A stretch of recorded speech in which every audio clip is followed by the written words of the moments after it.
اردو صفحہ کو سبسکرائب کیجیے اور آنے والی ہر نئی ویڈیو کے لیے گھنٹی دبائیے۔ دی کوئنز گیمبٹ۔ اس سیریز کے پہلے حصے کا آغاز ہوتا ہے جب بیتھ جاگتی ہے۔ سن 1967، شہر پیرس۔ وہ جلدی میں ہوتی ہے اور وہ باتھ ٹب میں ہی سو جاتی ہے۔ شراب پینے کے بعد وہ اپنے ہوٹل کے کمرے سے نیچے کی طرف بھاگتی ہے۔ پیپرازی اسے دیکھ رہی ہوتی ہے اور وہ ایک شخص کے خلاف شطرنج کا کھیل کھیلنے کے لیے بیٹھ جاتی ہے، اس کمرے میں جو لوگوں سے بھرا ہوا ہوتا ہے۔ اتنے میں بیتھ کو ایک فلیش بیک سا نظر آتا ہے کہ بیتھ کی کار حادثے سے بچ گئی ہے۔ اس حصے کے دوسرے پلاٹ میں بیتھ کی جوانی دکھائی جاتی ہے اور یہ کہ وہ کس طرح شطرنج اور لاپرواہی کی زندگی کی عادی ہو گئی تھی۔ حادثے میں اپنی ماں کی موت کے سبب بیتھ یتیم ہو جاتی ہے۔ اس کے والد کے ساتھ کیا ہوا اس کا کچھ پتہ نہیں چلتا۔ بیتھ کو یتیم خانے کے پاس دیکھا جاتا ہے۔ ایک دن بیتھ جولین سے ملتی ہے۔ وہ بیتھ سے پوچھتی ہے کہ اس کی ماں نے مرنے سے پہلے آخری بات کیا کی تھی۔ بیتھ اپنی ماں کی ایک بات مختصر انداز میں کہتی ہے، آنکھیں بند کرو۔ یتیم خانے والے سین سے پتہ چلتا ہے کہ اس کردار مطلب بیتھ کی زندگی میں ایک ٹوٹا ہوا گھر ہے اور ایسا لگتا ہے کہ اس ٹوٹے ہوئے گھر اور نامکمل خاندان کے احساس کمتری سے بچنے کے لیے وہ چیس کھیلتی رہتی ہے اور اپنا دھیان بھٹکاتی رہتی ہے۔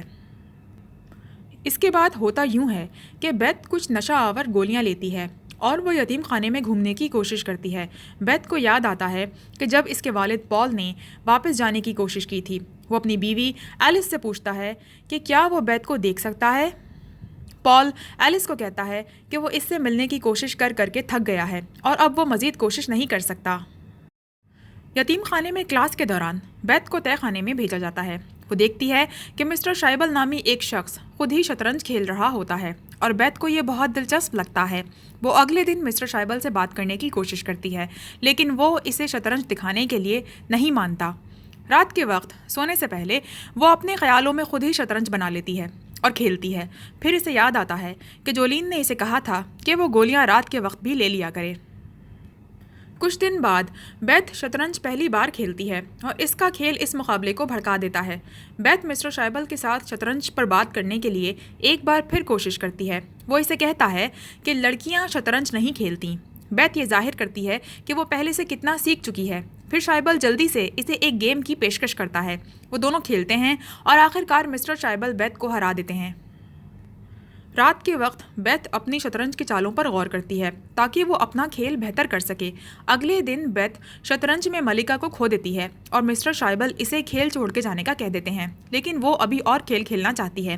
شائبل اسے اور کھیلنے سے منع کر دیتا ہے تو بیتھ اسے ایک گالی نکالتی ہے۔ بیتھ کو بھی اس گالی کا مطلب نہیں پتا ہوتا تو جولین اسے گالی کا مطلب بتاتی ہے۔ بیتھ ایک قدرتی کھلاڑی ہوتی ہے جس کی وجہ سے وہ بہت جلد شطرنج سیکھ جاتی ہے۔ وہ اکثر مسٹر شائبل کے ساتھ تہہ خانے میں بیٹھ کر شطرنج کھیلتی رہتی ہے۔ جب بیتھ نے مسٹر شائبل کو پہلی بار ہرایا تو شائبل نے بہت سی نئی چالوں کا استعمال بھی کیا۔ شائبل نے اسے بتایا کہ اوپننگز کیا ہوتی ہے اور ان میں سے ایک کا نام ملکہ گیمبٹ ہے۔ بیتھ اسے دوسری بار بھی ہرا دیتی ہے اور مسٹر شائبل بے یقینی کے عالم میں کہتے ہیں، یہ بہت حیران کن ہے۔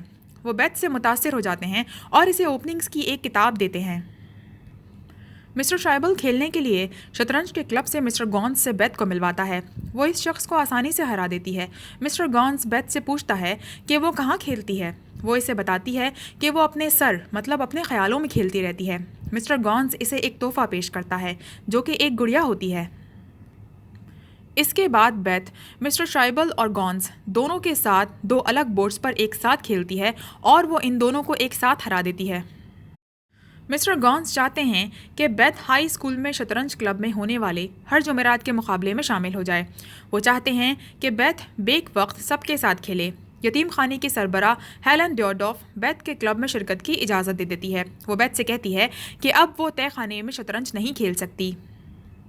اس کے بعد بیتھ کو گولیوں کی طلب ہوتی ہے لیکن وہ اسے بتاتی ہیں کہ اب بچوں کو گولیاں نہیں دیتے۔ بیتھ کو ان گولیوں کی لت لگ چکی ہوتی ہے۔